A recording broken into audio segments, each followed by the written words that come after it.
This is Bliss Oasis. Change your thinking, change your life. Welcome again to Bliss Oasis Africa podcast. I'm your host, Patrick Ngugi.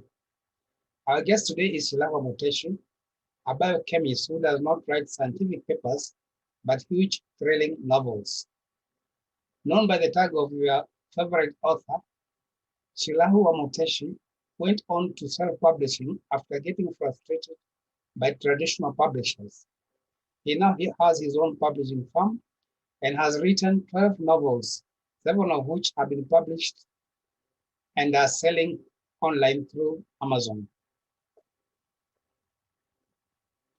Stay tuned so that you can listen to his story and also his views about the local publishing industry and the literary scene.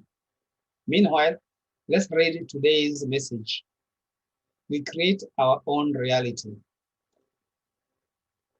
You have heard the term, what you see is what you get. The reality you perceive is a mirror of what you have been thinking and feeling. What you think constantly is what you finally manifest into your life. You can improve your condition or environment since it is not necessary to accept unpleasant situations, circumstances, or settle for less than the life you truly desire. But only you can decide how to respond to the negative situations that surround you. And you can improve them by seeing beyond what would otherwise be negative. Nothing is fixed and everything changes all the time. You can start right now to create the reality you truly desire by changing your thoughts. Get thoughts that feel good. Direct your thoughts to whatever feels good. So Abraham Lincoln, who said that the best way to predict the future is to create it. Two people can live through the same experience, but they will each see a different reality. And then your response to whatever happens will determine your future realities. And now, let's go to the interview with your favorite author, Shilaho Wa Muteshi. And if you are here for the first time, please click the like button and also subscribe so that you do not miss future episodes. Thank you. Welcome again to Bliss Oasis Africa, where we give everybody or anybody we meet and we think we have a story to tell, a chance to tell their story, because no one on this planet has no story to tell.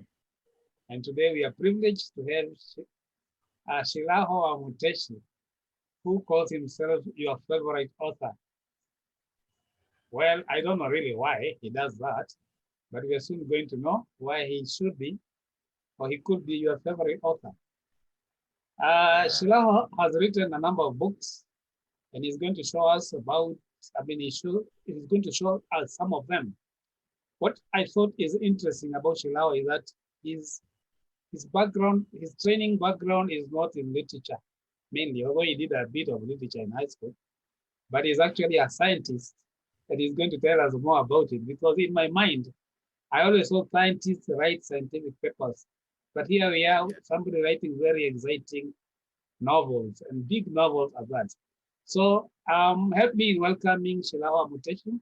Shilaho, tell us more about yourself, where it all began, maybe where you were born, where you went to school, briefly up to now. Karibu. Thank you, Patrick. Yeah, like you've said, my name is Shilaho Wa Muteshi. Yes. I was born in Western Province at a place called Eregi. Mm-hmm. You must have heard of Eregi Teachers College. Yes, I have. It is a landmark. It's a landmark in those places. So that is yes. where I was born. And normally I went to Eregi Boys Primary School, which later changed to Eregi Mixed. Mm-hmm. From where I proceeded to Bushiangala High School. I did my KCSE in 1996. So I'm not very young. So I did my KCSE in 1996, but before then... You have written a bit of fault. Yes, before then I had already started writing. In high school. Now, my writing was a little bit different from what it is now. Mm-hmm. Because during then, I was very much used to a paper called Kenya Times. There was what what we used to call Kenya Times, and then there was the Yes. weekly review. Yes. So by reading those, I really wanted to be a journalist. Okay. So that is how I encountered my English teacher, Mr. Kennedy Makoha, who now encouraged me to try my hand at fiction writing because of the compositions that I was writing in class and all that. So he introduced me to some writers. If I remember well, the first writer was Ngugi wa Thiong'o, and the first book I read by a Kenyan writer who was actually detained, a story of his experience in prison. Then around the same time, in 1995, there was a Nigerian author called Ken Saro-Wiwa, who was fighting for Ogoni land rights because of the British Petroleum and Shell had started mining oil in that place, and they were causing a lot of trouble, a lot of pollution. So he was fighting for their rights, and that is how he was arrested, detained, and wrote something while in prison called A Month and a Day. So those are the two earliest stories that I read from African writers that inspired me to actually become a writer, because I did not know that Africans could actually write. So that is where my story started at Bushiangala High School. Bushiangala High School. And you say Yes, at that time you didn't know African could write, but you are an African, you are writing. I was writing compositions. Yes. I was seeing newspapers. Yes. Yeah, because we had some journalists in the newspapers. I still remember Stanley Wepukhulu. Hezekiah Wepukhulu. Yes, yes. There was that. So I knew Africans could write, yes, but newspapers. Not novels. And then there was the weekly review. Those are the two newspapers that were quite common then. Okay. But beyond that, I did not know. So what other writing, what other novels apart from African writer which you discovered later? What were you reading before that? Before that, I was reading the Three Musketeers. There was the Five Alive Club or something like that. There was the James Hadley Chase. Yes. There were several for young readers. So that is what we used to read, and none of them was actually written by Africans. So we did not know that Africans could actually write until I encountered Ngugi's Detained and Saro-Wiwa's A Month and a Day. Okay. So that is when I discovered that Africans could actually write. And then later on, I came across The Lion and the Jewel by Wole Soyinka. So I started discovering African writers. All right. So I took on the challenge. Yes. Okay. Okay. What kind of, how would you then at that point differentiate the European writers or American writers or non-African writers with African writers after you discovered Waviango and the others? Yeah. How would you when I discovered African writers, I realized that they were closer home. I could relate to what they were talking about. If it's about rivers, it's about the village life. If it's about the problems that we are going through, whether it is dictatorship, the politics and all that, I could actually relate to what they were doing. European writers were more of a fantasy to me.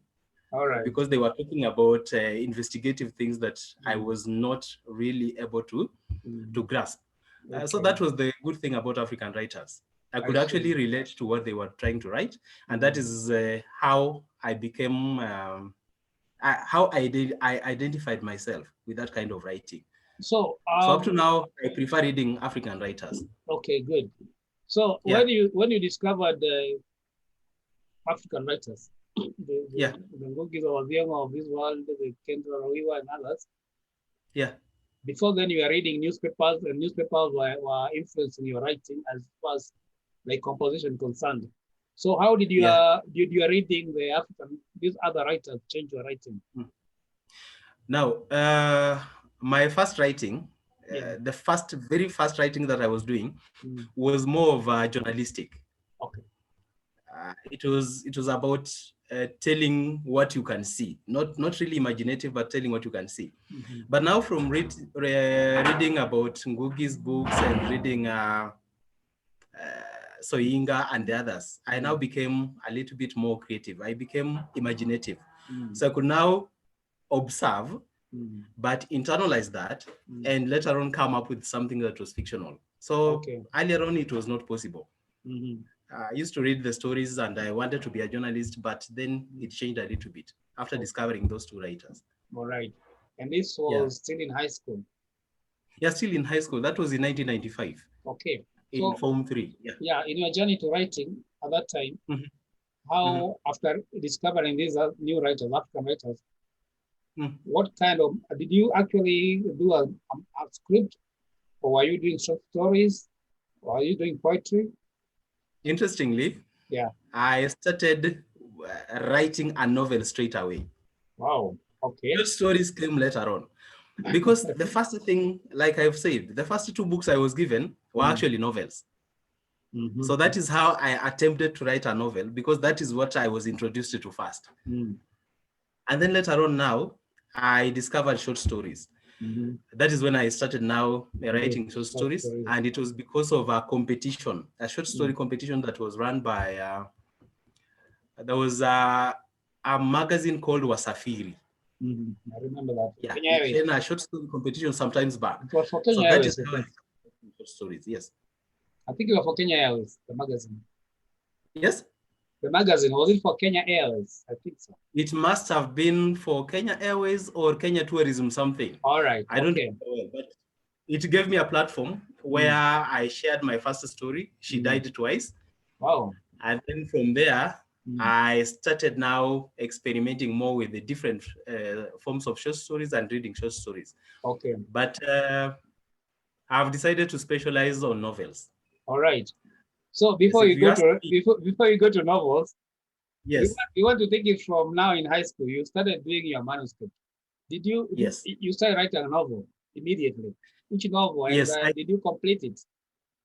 Yes, I started writing a novel.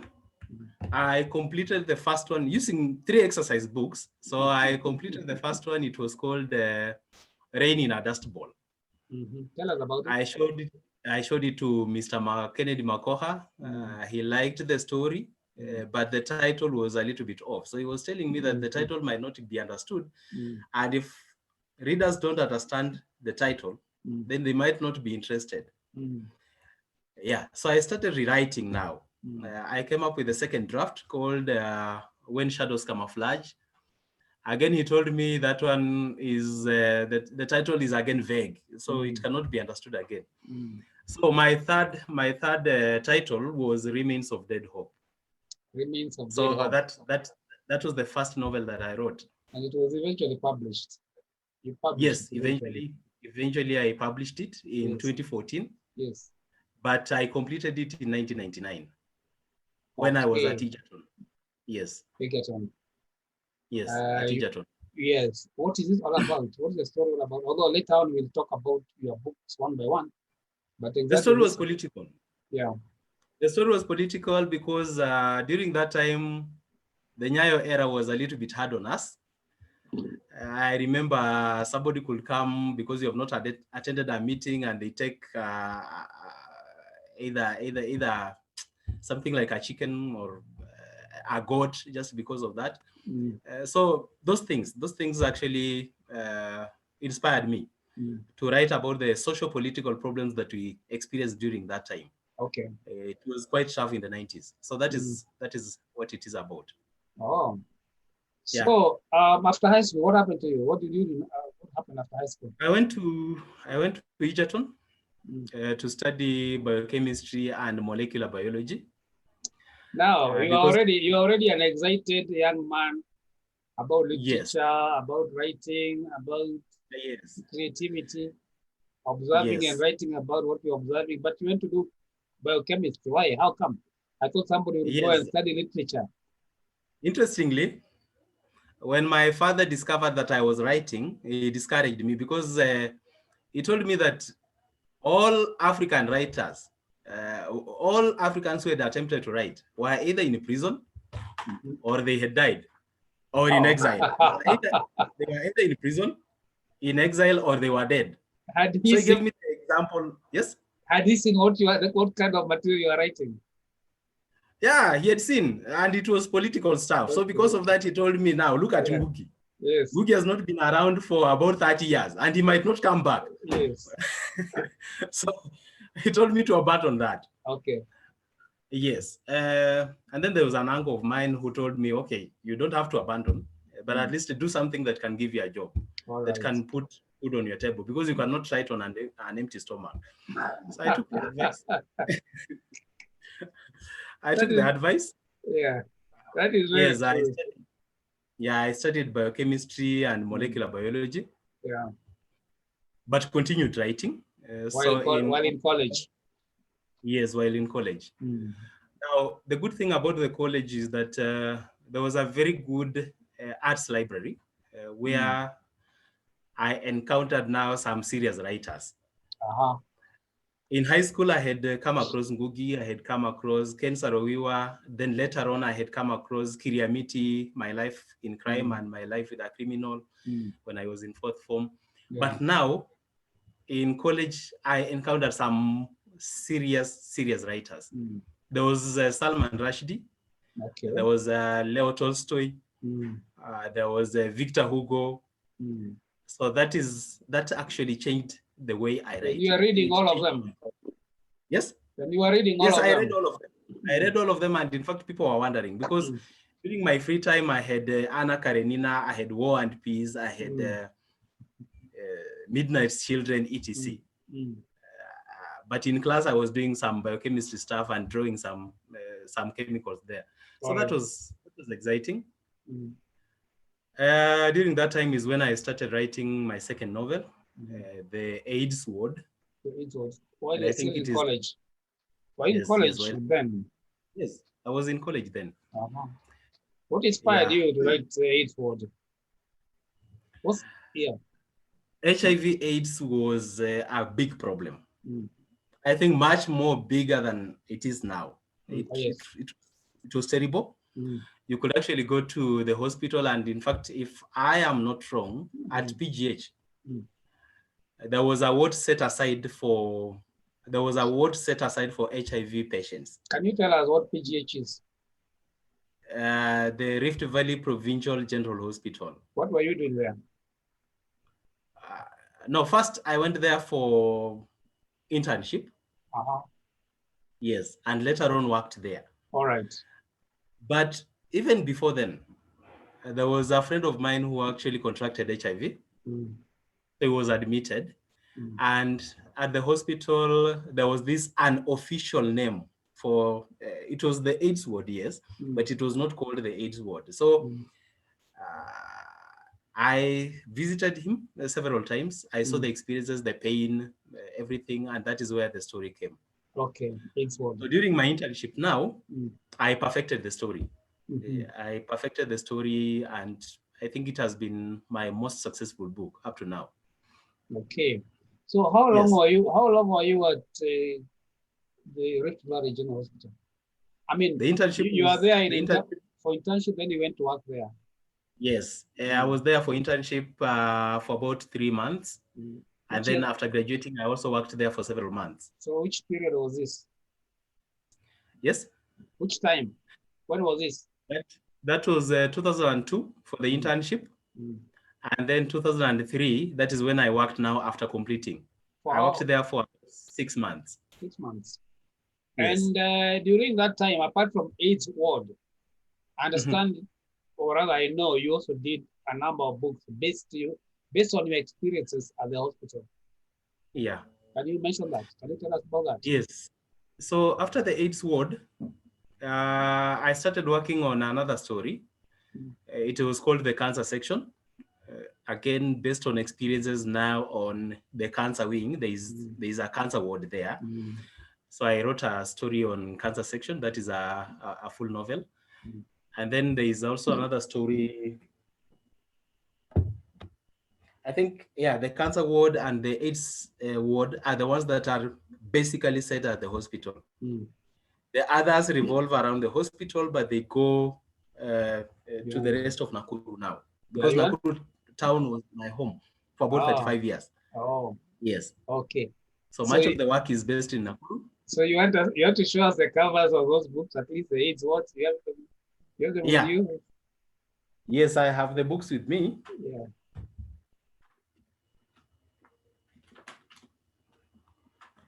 So this is the AIDS ward. The AIDS ward.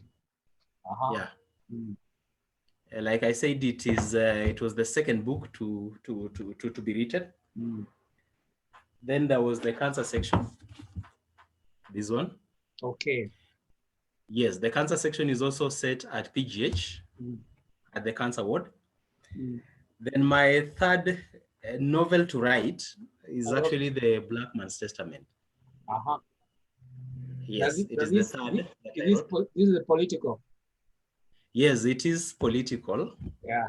My things are either medical or political and something in between. Okay, tell us, you just showed us the cancer ward. Yes. And if you show it again, if you lift it Yes. again, the cover is quite intriguing because it says cancer ward, but I can see some lips, with a very heavy lipstick. So I don't know, what's the connection? Yes, there is the cancer section. It has a connection because there is it is also based on a love story. Yes, but the love is wicked. It is not the normal kind of love. It's some kind of obsession. So this obsession actually later on ends up in crime, and that is why you can see there is somebody with a knife there. Yes, and there is some lipstick drooling all over. So that is the connection. The criminal element, the obsession, kind of love, that is why it is there. And the criminality does not just end in this murder. I think there is more crime into the whole thing, because when you were chatting some time ago, you talked about business in cancer being a big business. And yes, cancer is a big business. Most people don't know this, but there are so many people benefiting from cancer. They are living on cancer.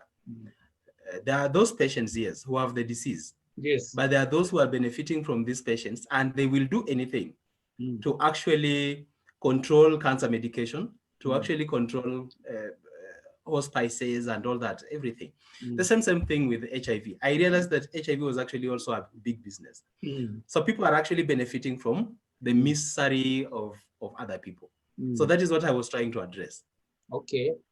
That would be, that feels like an interesting read about the AIDS ward and the cancer. You call it cancer ward? The cancer section. Cancer section. Yeah, the cancer section. Okay, so tell us about the other books.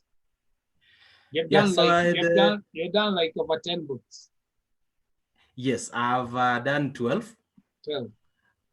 Published 7. An 8th one is coming this February, in something like 2-3 weeks.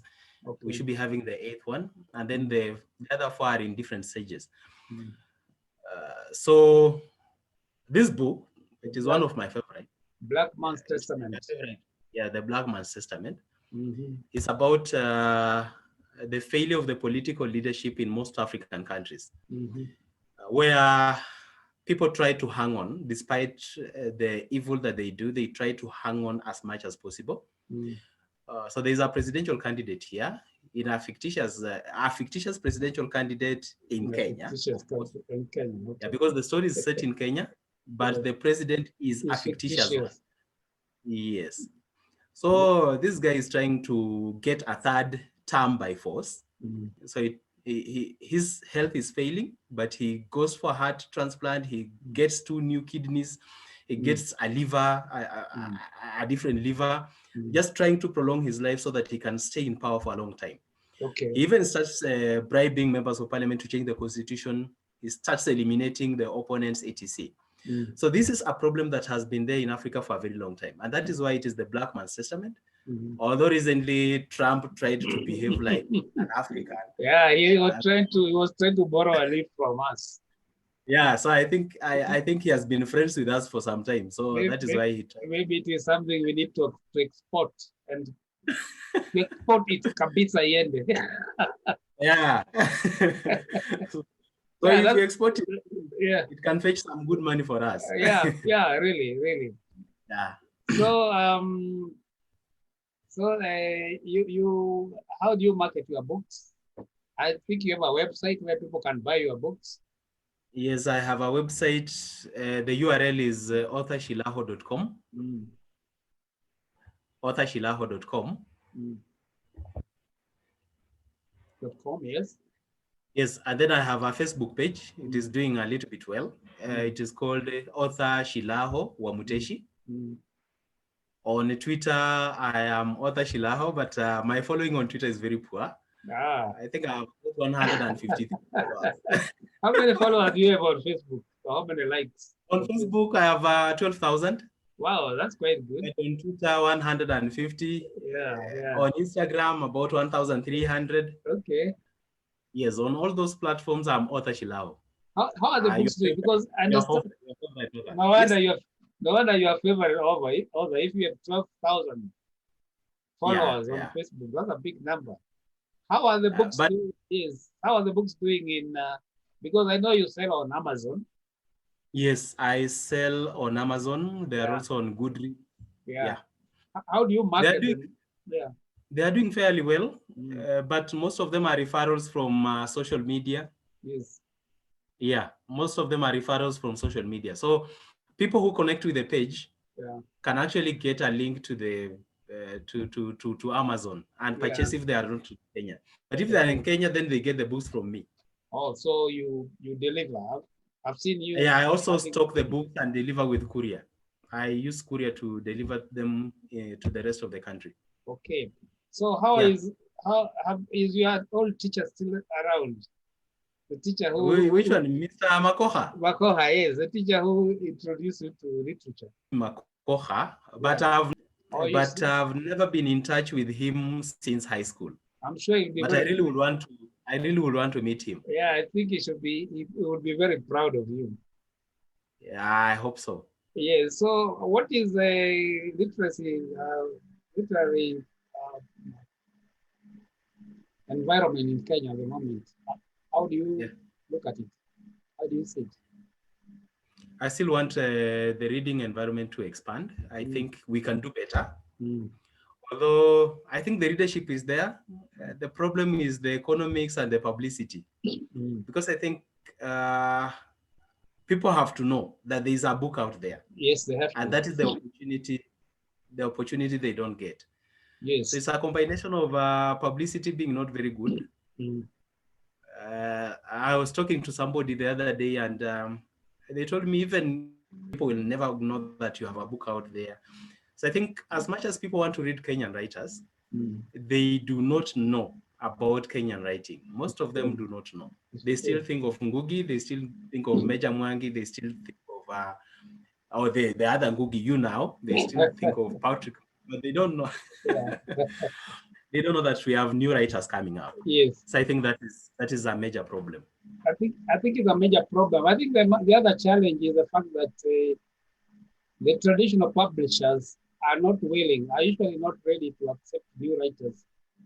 Because even when I've had this complaint, and I've had that experience before also, when a new author takes their manuscript to the publisher, they are not even considered, they're not even looked at. They can, in fact, they can stay with your manuscript for about 3 years. Yes. And then tell you now we regret we cannot publish because it is not making market value. It has no, so it is discouraging. And you have an experience. Yes, I have that experience. Because you gave your first manuscript and it took for so long. Yes, to Macmillan, and they stayed with it for a very long time. They never responded. I went to them physically now. Still, they told me no. Unless you write CRE +4, Kiswahili +2, we cannot accept this. So I was given the choice of either publishing myself, that is independently, or going into textbooks, or writing for children. And writing for children is not easy. People think it is easy, but writing for children is a different portal of... it's totally different because you have to change your mindset to that of a little child. Yes. I mean, to your audience. I've tried even writing for teenagers. It is not easy. It is not easy. So I stick to adults. Yeah. What makes it difficult is that you have to change your mindset and become like them. As we were told, unless you become like a little child. So maybe when my daughter becomes a teenager, then I'll start interacting and change how I think. Then I'll write for teenagers. Then you write for them. I think it's a whole vicious circle because about readership, because we have Mhm. readers. Mhm. If we don't have, if there are no readers, then the foreign books littered in the pavement would be there, and people usually Yeah. go there looking for books. You can see people perusing the book because they want to Mhm. buy, and all these books are second-hand Yeah. books, Yeah. second-hand novels from abroad. And if they are Yeah. not novels, then they are textbooks Yeah. So on the people streets. don't know about Kenyan writers. Yes. You can see Nigerians are actually doing very well. In Mm. fact, Kenyans read more of Nigerian writers than they do our own books because Because the marketing on the other side is a little bit marketing better. is done well. The population is also big. So I Mm. think with the time we'll get there. I'm sure we will. For example, I have this interesting book. Yeah. This one. You This is can a story that, turn it a bit. yeah, This is a this is Pope Christian. Pope Christian, yes. Yes. Yeah, so this is a story about the rot in the Catholic Church. Mm. Because I was, let me say I'm a Catholic. You are. I was a very staunch Catholic. You're still one. Yeah, I'm still one, but passive. I'm now a passive Catholic. I was active then. Mm. So there's serious problems inside the church. Mm. And I felt that somebody needed to Bring it talk out. about them. Yes. Yeah, so I created a nun who went to the Vatican and tried to fight the system from within Mm-hmm. in order to become a pope. So Mm. that is a very interesting story, but nobody knows about it. It's very When did you very complete? few. When did you complete this novel? This Pope Christine. When did you do it? This is from 2019. How come people don't know It's a about story it? from 2019. You have not made Yes, enough. You've not done a lot of publicity for it. Because you I'm publish. trying. I'm trying, but my efforts are limited. Maybe you Yes. can help me. Yeah, Yeah, maybe. I think one way of doing it, although it's a bit expensive, is okay. There are two ways of doing it. You can get yeah. it. You can get it reviewed in a newspaper. Uh-huh. I can introduce it to somebody. They can Okay. review it for you. You can Mm-hmm. also take a small advert, Okay. particularly for example, in the daily papers where they publish literary story. I mean, literary articles. You can Yeah, take a small. Saturdays. Yeah, you can take a small. But I think Mm. we can start with reviewing it. I'll connect you with Okay. somebody. I'll give you a copy. I'll give you a copy and see what you can do with it. Yeah, why not? Yeah, and Yeah, I assure you it is quite interesting. I'm sure it is. As I told you elsewhere, I'm also doing something, but Yeah. it may not be in that direction. Mine is somebody's experience, personal experience, plus of Yeah. course a bit of imagination. Yeah. Yes, so we shall of course include your website details in the Yeah. description section so that other people who may want to get your books or get in touch with you can Yeah. can contact you and can go there and look at your online bookshop. Yeah. Thank you. Thank you. So Shilaho, after okay, you have told us about the AIDS ward, the cancer section, Yeah. Christine. What else can you Yes. share with us? What other book can you share with us now? There is an interesting story here. It The is fourth, called the fourth Reich. Fourth Reich. Yes. The Fourth Reich. Yes. Mm. Now the Fourth Reich. A Reich is an empire. In German. So there was the first German Empire, the second German Empire, and then the third empire by the third German Empire by Adolf Hitler. Yes. So the fourth empire now Mm. is not German. Mm-hmm. The Fourth Reich is about a different sort of empire. This is now African. Mm. But the story is set from the Middle East and now to Nakuru, where a journalist who tries to air about dictatorship is harassed by state agents and has to run for his life, and so that is what the story is about. So it is about dictatorship. Oh. And yeah, so it is another political story. So the connection with yes. the Reich word. The connection is the fact that it's because it's dictatorship. It's about dictatorship. Yeah, it is about dictatorship. So it's because there was Hitler, yes, but we have a different type of Hitler at the moment. In Africa. Yes, in Africa we have Hitlers around here in Africa. So that is the modern Hitler we have, and it is a race on its own. So the first three races were German based, but the fourth one is actually African. So that is Is there any so it's an interesting story. Yes. Is there any connection between that fourth race and the other three? The other German, or it's just a name? No, this is African. This is purely African. Oh. It is only the name. It is only the name because according to the journalist, he is in the Middle East covering a war, the Middle East crisis. Yes. And then he encounters a turtle. You know, turtles can stay for about 400 years. Yeah. Yeah, about 400 years. So he's just imagining that this turtle could actually be Adolf Hitler. How?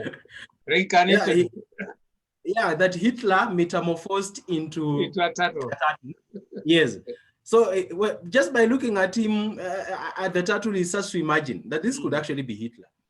So he smuggles the turtle from the Middle East and brings back the turtle to Africa, to Kenya. But when he reaches Kenya, the turtle disappears. When the turtle disappears, he writes a story now, imagining that this turtle is somewhere trying to actually overthrow the government. So the president becomes mad because he thinks now these turtles could actually be planning an uprising. Okay. So he says the KDF, the Kenya police, and everything to hunt for every turtle until they identify the one Hitler turtle that is trying to. That's interesting. So they have to identify the exact turtle that is trying to overthrow his government. And it's all so that is the connection. That is the connection. And it's all in the mind of the writer. I mean, the journalist. Yeah, the story is in the mind of the writer, but now the president takes it literally. All right. Okay. Yeah. So that's the connection. Oh, that's interesting. Yeah. So, okay, what else do you have there?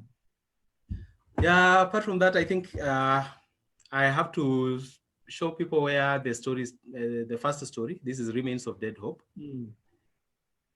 Yeah, this is the first novel that I wrote. It's a socio-political novel on dictatorship, inspired by Moi's regime. And then there is another story that is not here with me, called The Coffin Factory. Yes.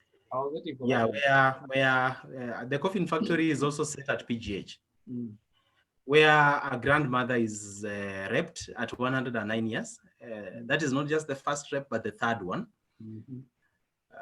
When she goes to the hospital, they discover she's expectant, she's pregnant.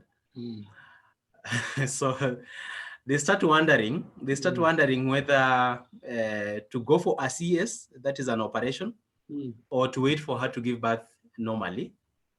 But then she passes on. After delivering, she passes on. When she passes on, she tries to fight back now by punishing the rapist first, because this is somebody who has taken her land and even built a coffin factory there and built a laboratory for manufacturing cholera that will be used to kill people so that these people can actually buy coffins from the factory. So she punishes this rapist by transferring his reproductive organ to the face. So that is the punishment. That is the punishment that the rapist is given. Yeah. That's crazy, isn't it? Yeah.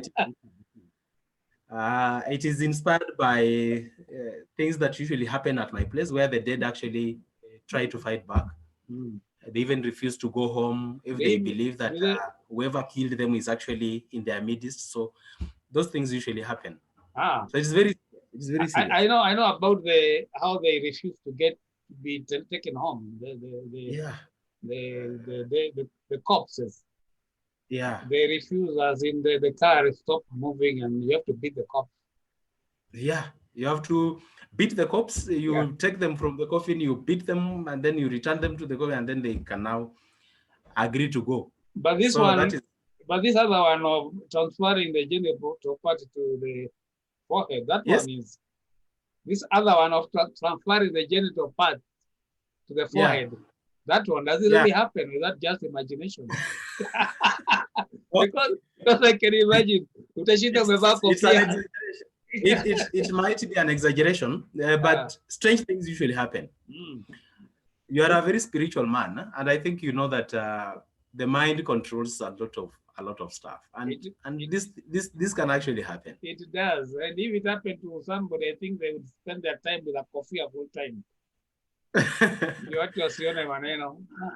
Yeah. Yeah, in fact huwa anajifunga kitambaa ndio watu wasione. Anajifunga kitambaa anakuwa kama Mwarabu. Mwarabu, okay. Yeah. Akilemba, wanavaa kilemba. Yeah, anavaa kilemba. Okay. Yes. Yeah. So what's the future for you? I mean, for example, like now, since like the last 10 years, the kind of politics we've gone through, the current, whatever is happening now, I think it's worth writing about. Have you thought about it? Now, interestingly, Patrick, much of my writing is usually set in the past. I rarely write about the current. Yeah. So I usually imagine better previously what went on. So maybe in future, I might write about what we are experiencing right now. But it has to be maybe 5-6 years later on, when I can now reflect back and write about it. Yeah, there is a story coming up, the desert crisis. Desert crisis. Yeah, the desert crisis is coming up in February. It's about this month now. Poisoning of water sources in Chalbi Desert. You know, there is a desert in Kenya. Chalbi, in the north. Yeah, Chalbi Desert is in Marsabit County. Yeah, so there is some poisoning of water sources there. So the people start getting cancer. And again, because of that, somebody has to stop the government from accepting money from China and North Korea to dump nuclear waste in the desert. So it's interesting. It will come out. This is imaginative stuff. It is imaginative stuff. Yeah, because I don't want to imagine that. There's some truth in it, because you have to research before you extrapolate. You have to research a little bit on reality. So you say it's coming in February. We are now in February. At least this February. This recording is being done in February 1. Yeah, 2-3 weeks from now it should be out. As in the shops already. Yes. Already the market. It should be in the market. Yeah, it should be. Okay, that's interesting. So it is not yet in the market. But it's not yet in the market. So yeah, it should be. Yeah. You are saying it will be published by then? Yes. Yeah. Okay.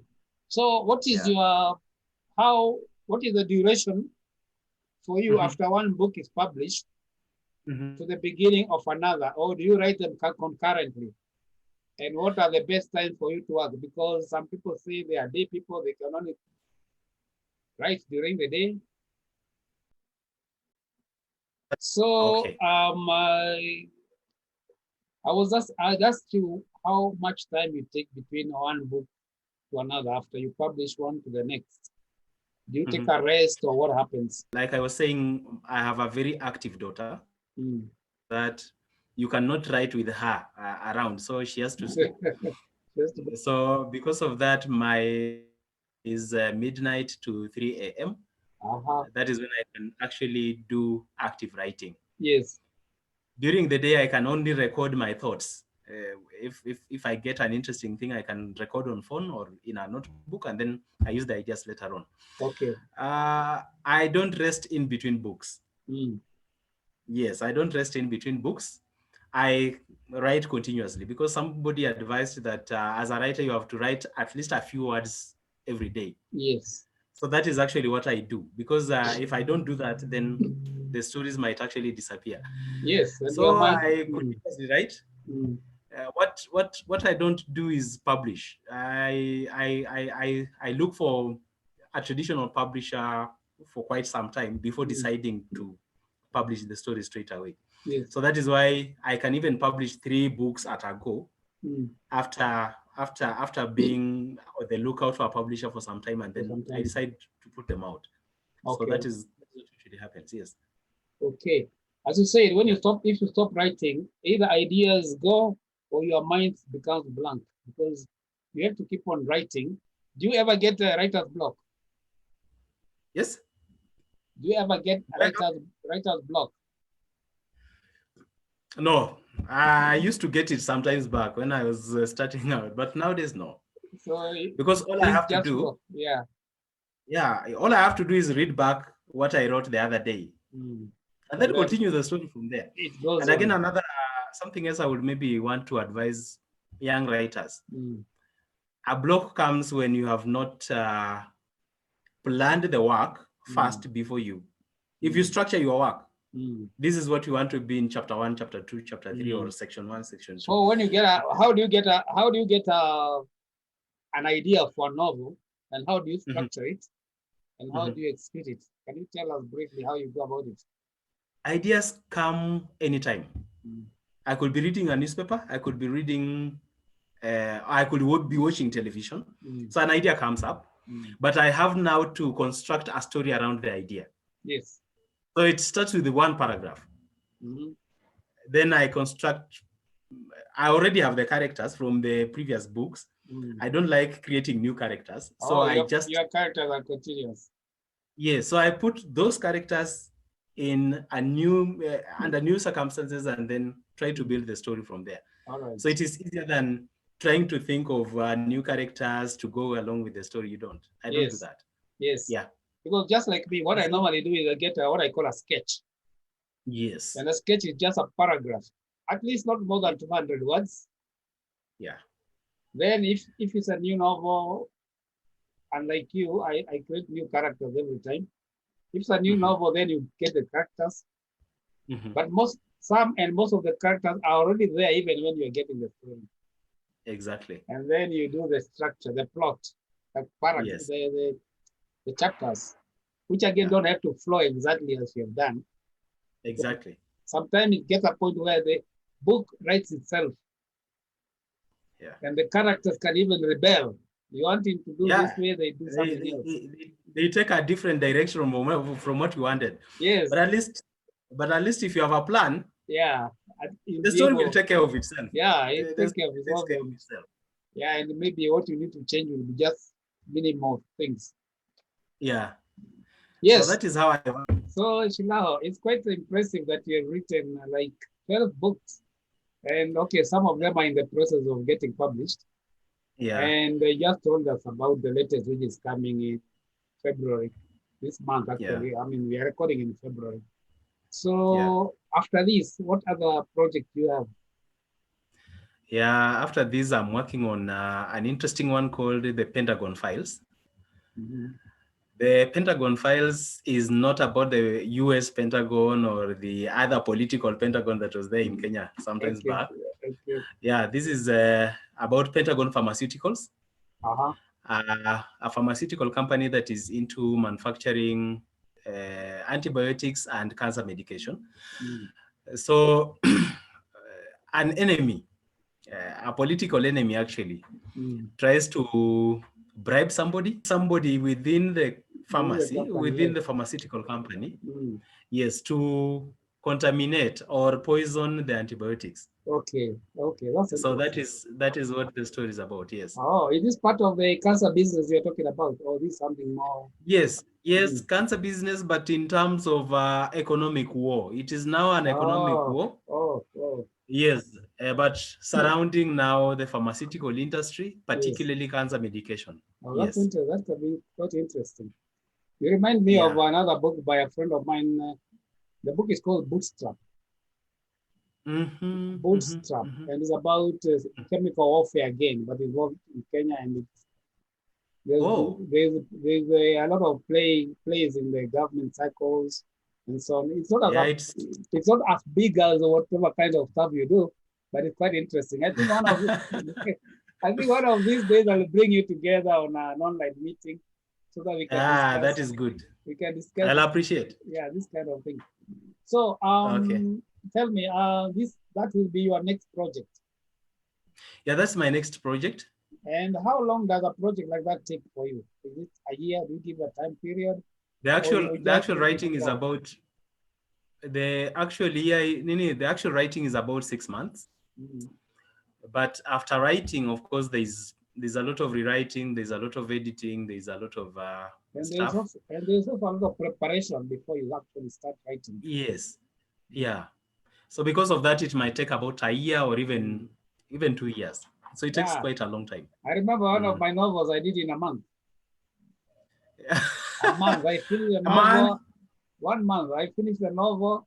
But then the time it took to prepare before I actually sat down, as we were talking earlier about structuring it. After you structure, you know what is happening where and so on. So it can take you a very short period. So what It can take quite a long time. Yeah. So what matters is now the nitty-gritty, particularly when the characters start misbehaving. They don't want to go according to the script, but then they are alive. It means they are alive. Yeah, they start controlling you. Yes. So somebody was. Yeah. Yeah. Yes. No, somebody was asking me, why did I decide to kill a particular character? I told them I'm not the one who killed the character. I know, it happens. They think. Yeah. Yeah, they think you sit somewhere and start planning how you will kill somebody. No, you don't do that. So they do it themselves. Sometimes it just comes. It just happens. Yeah. Yeah. So I remember also one day I was wondering, why does it happen? Why do characters I created rebel against me and do things I did not plan for them to do? Then I remembered, Patrick, I remember, like God, we are creators. And God created us, and most of the time we don't do exactly what God exactly what I wanted to say. Exactly what I wanted to say. You know, we pretend to be God. Yes. We act like God. So we are in our own after God creates, in our own small after way. God creates, whatever you do, it's up to you. But there's a consequence. Yeah. Yeah. So what would you advise writers, who new writers, or rather budding writers? A friend of mine, do you know Kisa, Wafula Kisa? Yes. I think I've heard of him. Yeah, Wafula Kisa. I interviewed him one day in a podcast, and he said there's nothing like budding writers. You are either a writer or you are not. Yes, but I beg to differ. Okay. I think there is people start somewhere.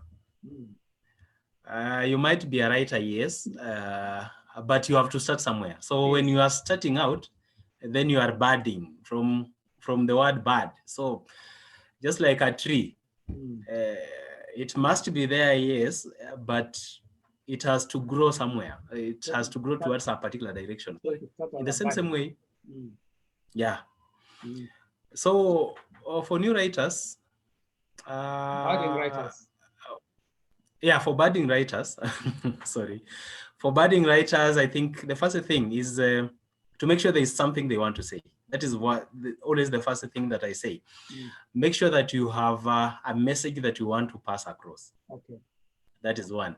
And then second, to do the planning first before they start the actual writing. Because if you do the planning so that you know how the story will go, then you don't have to suffer from a writer's block or anything. It's true. And then third is to write at least a few words every day. Yes. So you start by reading what you wrote yesterday, and then you write a few words after that. Because if you do that, believe me, there will be nothing like a writer's block. Yeah, and again, a few words could be a page. And if you write a page a day, in a year, those are 365 pages. Yeah, that's a complete novel. Yeah, all you need to do is do it consistently. Yeah. Yeah, and keep the passion, keep the fire burning. Yeah. So long as you can do a page is about 300 words. So if you can do a page a day, that is still fine. That is something. Some days will be there where you can even do 5-10 pages. Yeah. But other days you'll do just the single page. But if you're consistent enough, then you'll get motivated. You'll get motivated because it doesn't mean at the end of that page, the sentence will be complete. You'll be forced to turn to the next page Yeah. And maybe when you That turn to is the true. next page, the paragraph is not complete, so you continue. Yeah, you continue. So sometimes you are inspired, you can write quite a lot. Yeah. Other days you are not very much in the mood, so you can write just the minimum that you have set aside, and you continue that way. So So that is the advice I would want to give. do you do poetry? You just I tried writing very shoddy poetry, but I stopped. It's not my thing. you stop because you try to do shoddy poetry. The word is shoddy should not be Yeah, there. I think Anyway, if it's not always. in you, if it's not in you, you can't do it anyway. Yeah, I experimented with it. It did not work. But I've also written some plays, some drama. I experimented with the drama. I wrote about 4 of them. So I think I identified my strength as novel writing. These others, I've tried all of them, but I think even essays. I've written a critique of pure religion, a critique of pure politics. Those are essays, long essays, but my best remains novels. Oh, that's good. That's good. So, Yeah. any last word to our listeners, your fans, your followers, even your foes, if any? First, thank you for giving me the opportunity to reach out to my fans. I have quite a following, particularly on Facebook. But I hope to also gain some new followers through this. And I think we'll keep on interacting. They should look forward to the Desert Crisis, which like I said, will come out in February, mid-February towards the end of February. February 20. And again, I'll start sharing with them. Yes? Muteshi, this video will be watched for many years to come. Once I upload it on YouTube, it will be viewed for a long time. So we should be specific. It is February 2021. Yes, it is February 2021. Yeah. Because somebody watching this in December will be waiting for 2020. Anyway, yeah, might be waiting, yet it is already done. Yes. So it is February 2021. All right. And then I'll also be sharing the Pentagon files with them shortly. I hope to start maybe somewhere in March after the Desert Crisis is out. All right. Yeah. So thank you very much, Muteshi. It's been a pleasure talking to you.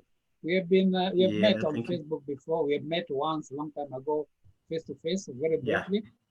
But I'm sure we shall be meeting more often. And an idea struck me as we are talking to you. I look for a few others like you and put them here together so that we can have a longer chat and more exciting chat. It's very interesting. It's very noble of you. Yes, about Kenyan literature. So thank you very much. And for those interested, we'll be posting the links to Muteshi's library, or Muteshi's contacts, particularly the website where you can get the books and other details about him. So thank you very much, Muteshi and Shilaho Wa Muteshi. Yes, Shilaho Wa Muteshi. Thank you. Muteshi is my dad. Oh yeah, it's true. So thank you very much, and tutakutana tena, and wishing all the best in your writing and everything else. So thank you very much. Tutazidi kuonana. Remind your listeners to buy Kenya, build Kenya. Yes, it is very important. We have a lot of books there by Shilaho Wa Muteshi and many other authors, including myself, and many others. Yes. So when you go out there, go to the bookshop and look for these books. Some of them may be in the streets, but most of them are in the bookshop. And follow us on Facebook, on Twitter, and everywhere you'll get whatever you need. We have quality material in Kenya. So thank you very much. Shilaho, tutazidi kuonana. Welcome. All the best. Asante sana. Kwaheri. Okay.